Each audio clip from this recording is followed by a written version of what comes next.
Ladies and gentlemen, oh my goodness. I can't find the words to welcome you to this extraordinary event. It may be extraordinary in your life, or maybe you have performed in front of an audience of... oh, they left the cookies. They come in. Well, thank you for coming. Brilliant. Maybe you have performed in front of an audience that consists of professionals that you consider sort of your field, and consists of people who you consider your icons, and some of your colleagues are here, and that is all amazing. And it is quite hard to know where to begin. I'm not a seasoned public speaker. I don't have a sort of bunch of prearranged rhetorical tricks that would keep you interested, and I don't have tons of success stories that would grip your attention for hours. But however, I can be interesting in a way for some people, for some of you who are about to write something connected to game design or some sort of game documentation. But before I carry on towards the culmination of excitement, so what the hell the game design document is, some of you might be interested in who the hell Antoś is. Well, originally, I'm Anton. My name is Anton, I'm from Ukraine, so it's a regular name in Ukraine, but I used to study in London with Polish people, and I made friends with them. I have lots of Polish friends. Every time I'm in Europe, I'm trying to get in touch with them. Every time I'm in London, I'm trying to see them. And they used to call me that way, and I really like it. So while I'm on the territory of this beautiful country, especially in this beautiful city, you are welcome to refer to me as Antoś. I love it, really. Every time I say Antoś, I see these friends and Poland, the first thing I wanted to tell you is thank you, Poland, for inviting me, and thank you, Kraków, for being so beautiful. Yesterday I came to the city, it's amazing, really. So it's just wow. Thank you. And let's applause to this beautiful city and Poland. Thank you. Right. I can see that we finally have all the cookie lovers back, and we can start. So I'm going to start with a little story why I decided to join that company, and why I decided to go into the world of games. While I was thinking on the offer of a gaming company, I had another offer from another company, and the other offer was quite all right. It was better in terms of financial stuff. The company was well known, it was bigger and better, and sort of lots of privileges. But then suddenly I realized that it's not an issue. Suddenly I realized that I'm not going to be interested. I'm a really lazy person. Please cut that out for my boss. It's easy for me to get bored. Yeah, if there's no issue, if there's no challenge, I'm sort of bored, and there's nothing for me to do. So I decided to join something that I've never heard of, and something that is really exciting and mysterious for me. So this was my question when I first joined the company. So what the hell is GDD? So I joined that company, and some of you, we've spoken about the developers, yeah, the IT guys, and the first speaker referred to them as arrogant and stuff. Imagine a developer, not just a developer, but a creative developer, an artist who is sort of involved in creating some kind of a masterpiece that he thinks is somehow different from any kind of software that exists in the world. Imagine that kind of a person, how arrogant he is and how creative he is and how hard it is to get some information out of that person. So when I first joined that company, I started, as usually as every single content manager or a technical writer knows, I've started the research. Yeah, so I've started with why would you need that? Yeah, why would you need this game design document, and why do game companies write that document? So the questions were very vague and coming from different parts of the office. So organize effort within a development team. What does it mean? Like, why would they need a document that would organize effort within a development team? And then I thought, maybe it's just a software architecture document, some kind of description of a system, of software and stuff like that. But that was a glimpse. I was not ready for that idea yet. Then another thing that comes out from this first statement, we can see our first bit of target audience, which is development team. And we have in development teams, we have usually designers, we have developers, we have artists, and people who are actually sitting there in the office and thinking all day. And by the end of the day, they're supposed to produce an idea. To these kind of people. These kind of people use my document. I was like, hell, never seen that stuff before. Then stakeholders. Stakeholders are the people who actually occur when there's something bad going on in the company, or when there's something good going on in the company, and they want to see what the people are doing. So they need a detailed specification of what we've done so far. So the whole team is supposed to report that stuff, and they're supposed to do it in an easy and accessible way. Then train and educate newcomers, especially when the team is growing, the company is growing, and they've made a huge step. For the last 5 years, they became a huge company. From 4 people, they became like 600 only in my city, and then over 1,000 in the world. So it's a huge step, and they got lots of newcomers that are supposed to get information about the company from somewhere. And later on, that was the last point, make your technical writer bleed, because it was an attitude that I had to overcome. It was sort of a perception of what they're doing that was different. And that's why I joined that company. Because writing software is simple, I think, because I've done it, I've seen it, I've seen the people who actually successful at this. But then when I first Googled game design document, there was nothing there. There were some articles telling that this is a highly descriptive design document that tells all that stuff about the game. And then I was like, shit, again, there's nothing there in Google. But then, so I Googled later on, and then there was still nothing. I found a couple of books on how to design games, and all these books, like 5 of them I've read. In the first month, it was terrible, literally. 5 books in 1 month for me, it was like crazy.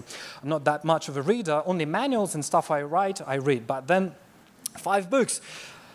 And every single bloody book there had a little passage saying there is no appropriate way to write a document called game design document. It's like, shit, I'm not going to go through the trial period. I had 3 months to recover after this situation, and well, I was poised quite unequally in between the failure and leaving the company and actually staying there and sort of achieving some sort of success. So I continued my research. I talked to a number of people in the company, right, inconsistent, brilliant. So, it turned out that the stuff they have now, because they've created some games, they have actually created 10 games by the time I arrived. 10 games that they are huge games. They are really sort of complicated and are for people who like strategical thinking, who like mathematics, and who like thinking a lot. So they had huge, really huge documents. The feature is like that, and they have 200 pages describing that little feature. Then Dickensian. Anybody knows about Charles Dickens? Yeah, brilliant. So that was the document I read first. So it was inebriated. They were inebriated with the exuberance of their own verbosity. They was like, oh, we're writing a book. It's not a document we're writing. We're so creative. We're so talented. And the stuff we're writing, somebody's going to read that. But they never knew the first rule of Technical Writers Club. Nobody actually reads that. And it turned out to be truth, because when I talked to developers, they say, well, it's easy for me to run upstairs or downstairs to see the person who has actually developed that feature and to speak to him or her in person. And that was easy when there were 4 of them, then 5 of them, 15. But then when it's 500, would you be able to find a person who wrote something in that document? No, not really.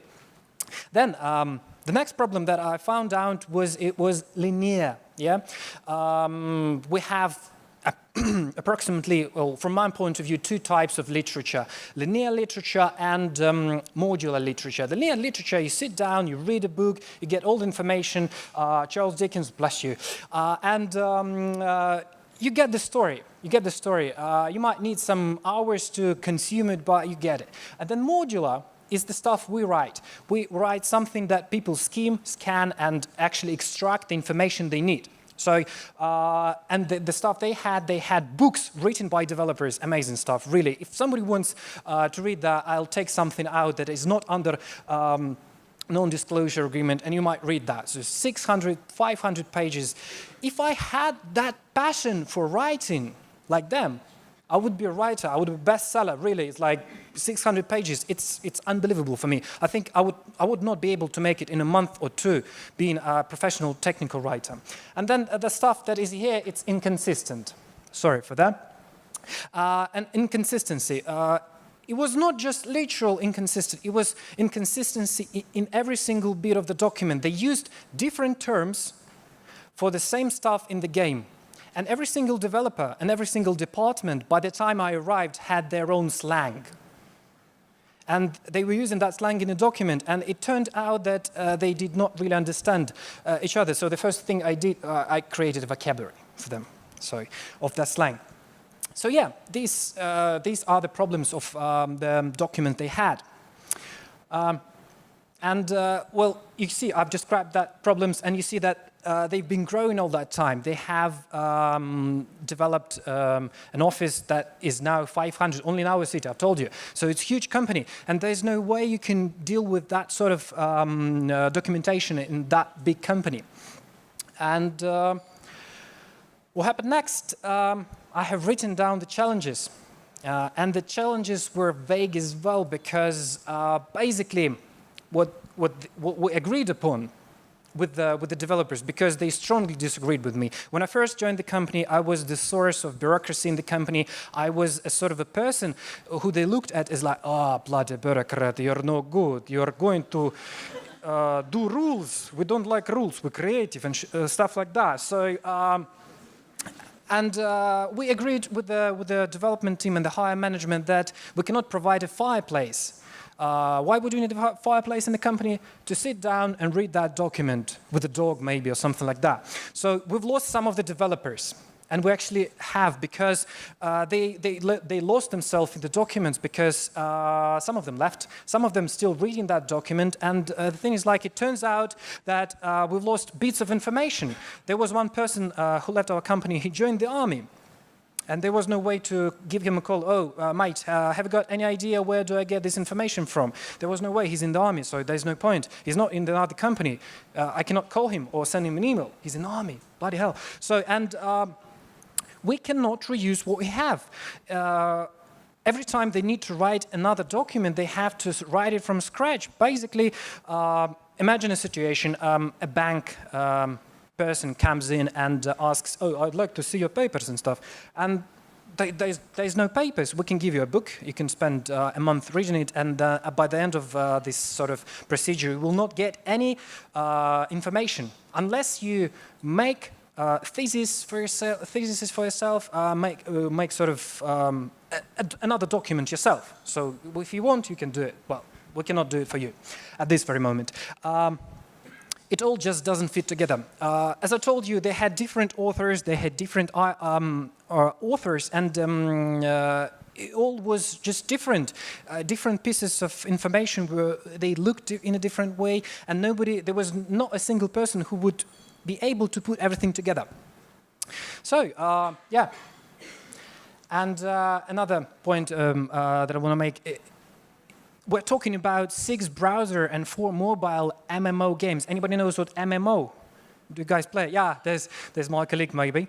So massive multiplayer online. So it's a huge game. It's complicated, yeah, and we have 250 million registered users, which is wow, great. And then 3,500 updates, which means they've made 3,500 changes in the game, and some of them were not recorded. Nobody knew where are they. So we've made them, and it all works. It's brilliant. People are devoted in this company. They are talented, and everything works. But where's the person who knows how it works? That's the challenge. And that's the other one. I can play none. That's good. My boss not going to see that. I even deleted the app from my phone because I could not play that game. It was too complicated for me. So yeah. And now you see the situation. Now you can see the problem. Yeah. This is the diagram that shows my perception, the initial perception of what the game is. Yeah. That's the way it was. And I was sitting there, and I was really, really minded to run away. I was like, I'm not going to go through a trial. There is no way for me to do something with it.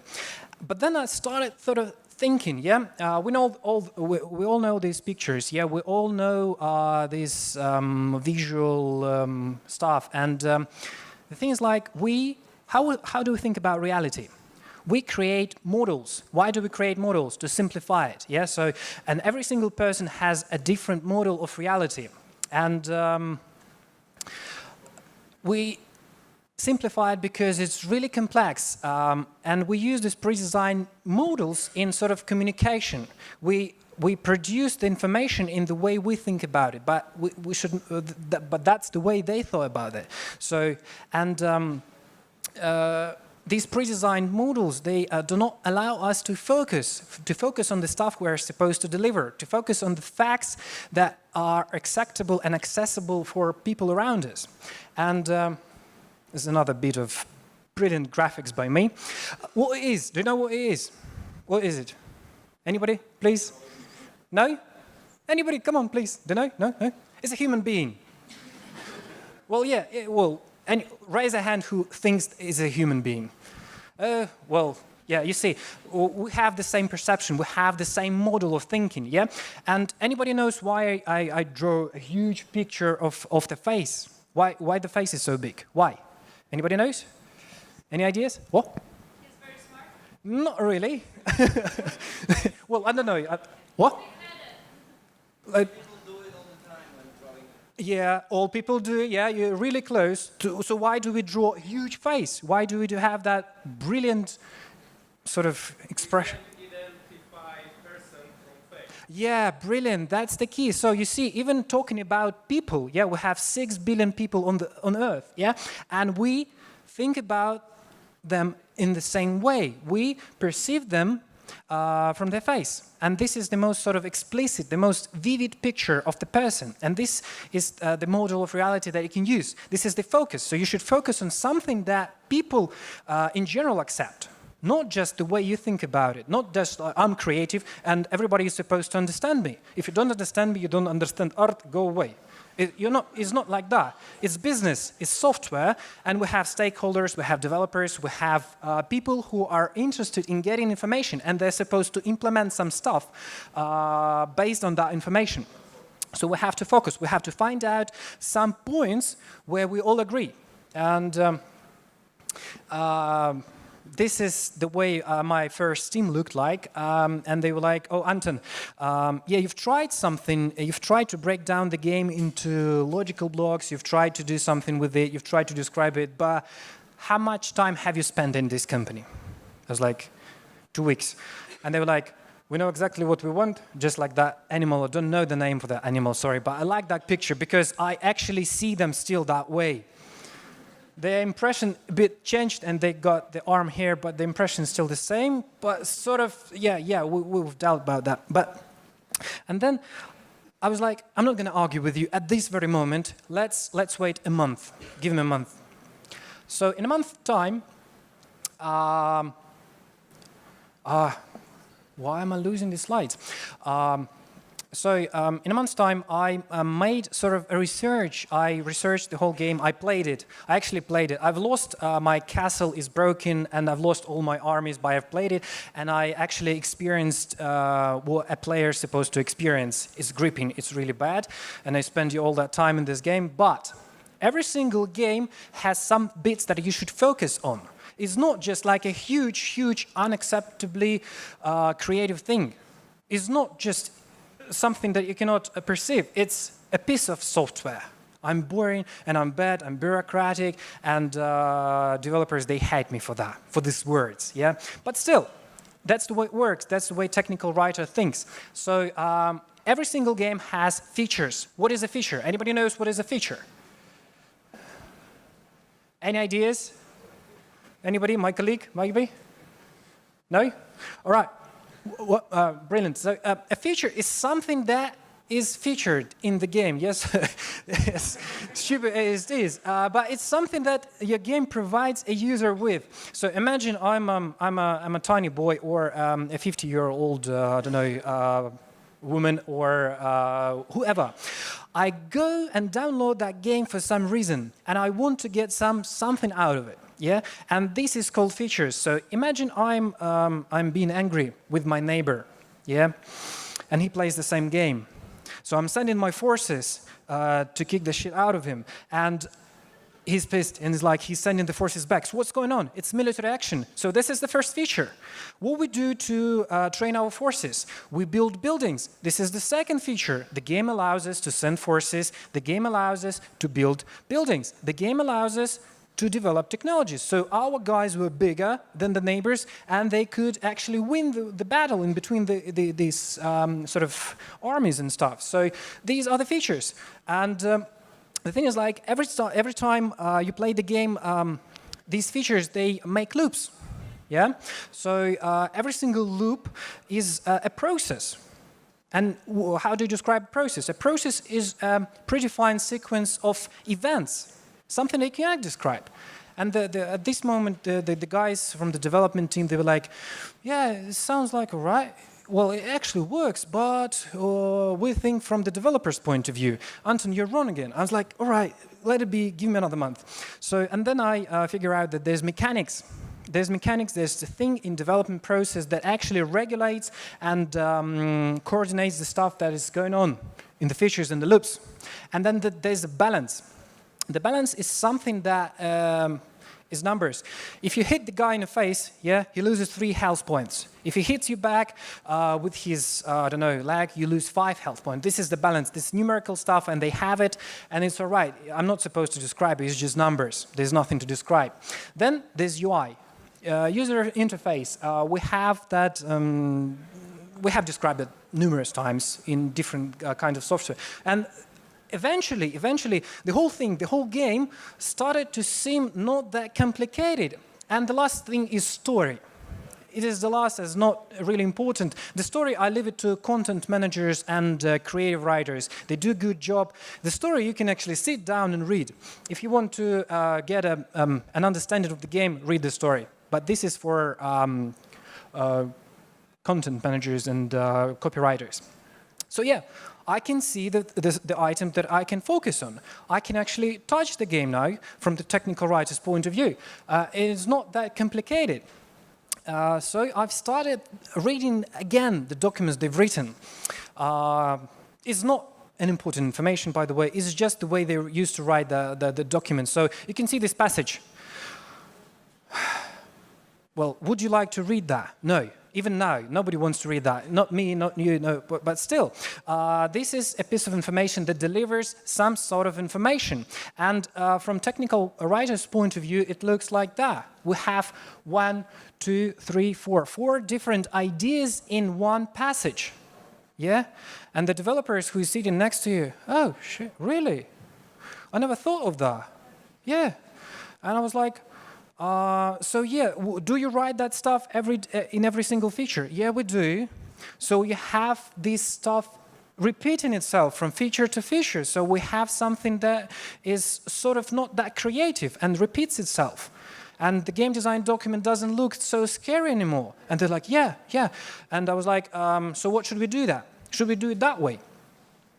So we've broken down the whole script of the game and the game design documents that I used to have into little passages. Again, this is just an example from the prototype that I offered them. But we have key points. Yeah, we have a key point is something that you sort of describe. And key points, they come from different types of professionals in the team. Basically, if there is a UI designer, there's some bit describing his work. If there's a developer, .NET developer, or whoever is front-end, back-end, or whoever, there's a bit from that person. And it's still comes in the same sort of sequence. And they deliver the same information every time they collaborate. And it turns out that game design document is not something special. It's not something that you should spend your time struggling with. It's just software architecture description. It's easy stuff, yeah? And the guys were like, oh, Anton, you're right. Maybe we should do it that way. And we agreed to stop a bit the process of writing, because I was writing by myself was hell, and I was sweating, I was playing that bloody game, and I hate it now. Oof, cut it out. My boss gonna see it, he's like, oh, Anton, go back to work and play the game. But still, I spent hours in that game. I actually scrutinized every single bit of it, and I understood it. And I could see the whole picture. And we agreed that I'm not going to write that document. I'm just going to create a template for every single person in this company, and every single developer and UI designer and artists even, they would fill in the gaps. So have the whole template, and we just pass it around. Easy as that. And there's no problem anymore. Yeah. But to do that, I had to implement some sort of schemes and diagrams to make people think my way, yeah? Because the problem was not to write. Writing is easy. The problem is perception. The way people perceived the stuff they were doing, the stuff they were writing, is not a book anymore. It's just a document. And people actually agreed, and I created that sort of template. So the game loops, yeah? So the game loops is basically the description of what you can do in the game and the way you can do it, yeah? And we've broken down the game into the stuff I told you, castle development, military stuff. Alliance is a feature. It basically allows you to collaborate with your, I don't know, friends and colleagues or whoever is in the game with you. So it's just a bunch of features that allow you to do something. And everybody's like, yeah, and still the same. And then the most interesting part is this one. As I told you at the beginning, there have been troubles with adding new features and transferring this document to another level. And every time developers used to create another feature, they used to write in another way. But then again, why would you do that? You still write in the same game with the same features and the same functions. So why not to create a big document with the placeholders for the information, and then every time you create a new feature, you just fill in these templates and then stick them all together. And all fits.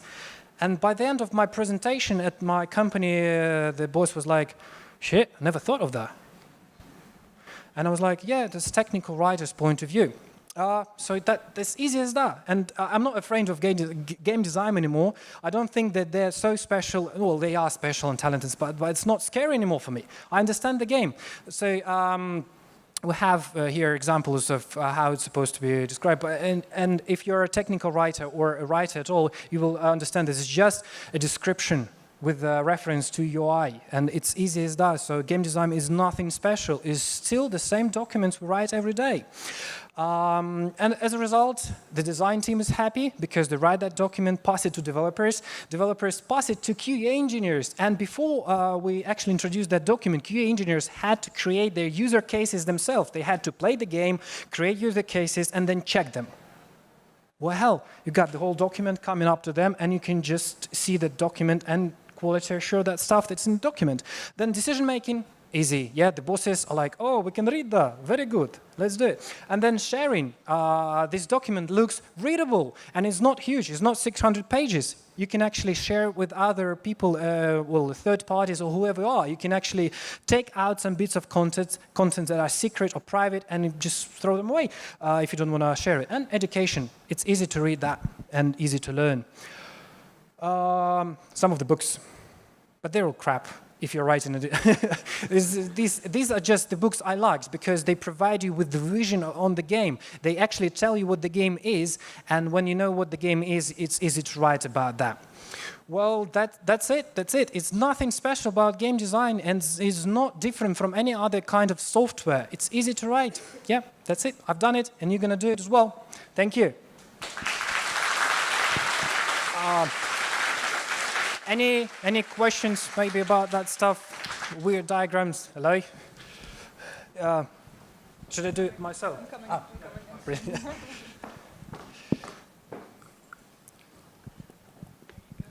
Yes, so hi, I'm Adam, and I feel really excited because you just brought back my 21-year-old self who played multiplayer online games for about 6,000 hours in during university. So, and I'm really happy that you presented this, and good job first. My question is, because other than appraisal, I need to ask a question, I guess. Did you, like you mentioned that you actually broke down the whole game mechanics into these features, loops, mechanics. Did you use any of the existing material developed by other companies who do online games? Because there are some companies, not mentioning any names, who have really good track record with their terminology use and the mechanics they create and the balance they have in their games. So did you use any of that? To be honest with you, no, because the stuff I found, I might be a bad Google user, but I couldn't find anything that would resemble the same stuff. They're all different. They all are written in a different way, and they all are written by people, because game design document is something that you start writing at the beginning of the game. And at the beginning of the game, there is like 5 people writing that stuff, and they have their own customs, and they have their own traditions, and they're not technical writers usually, and they write it the way they want it. And at the end, they understand each other, but the document is crap. So there were no examples that I could use. I used some of them to copy-paste some phrases, as all writers do, but then nothing that I used. It's just the whole thing came out of communication with the developers. Anyone else?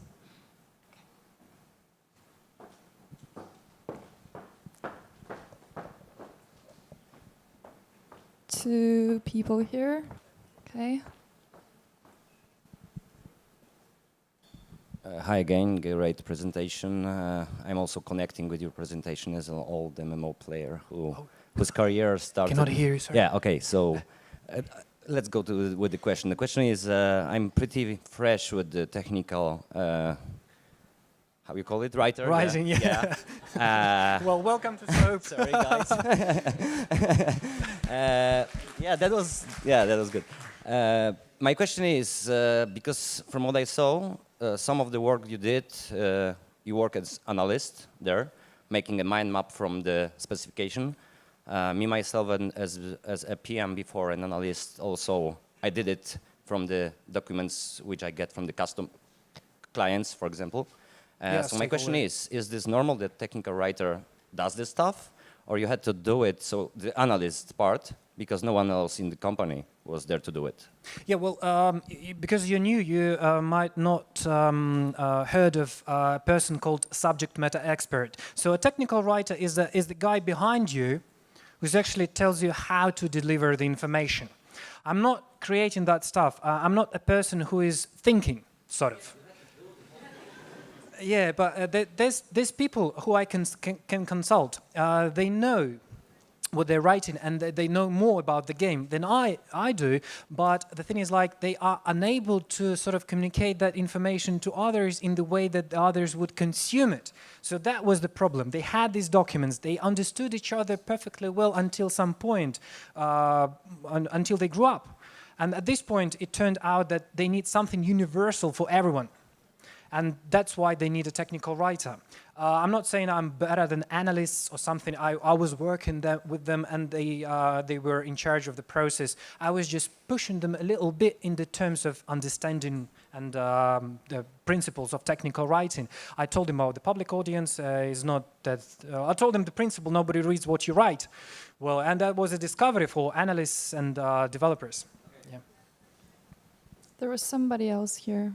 Oh my God. I was actually afraid to be the third person, because I was thinking like the people are going to have lots of energy at the beginning of the day. So right? I have a very simple question. It's a social one. What about the situation, because developers loves making codes, loves developing, they hate documentation.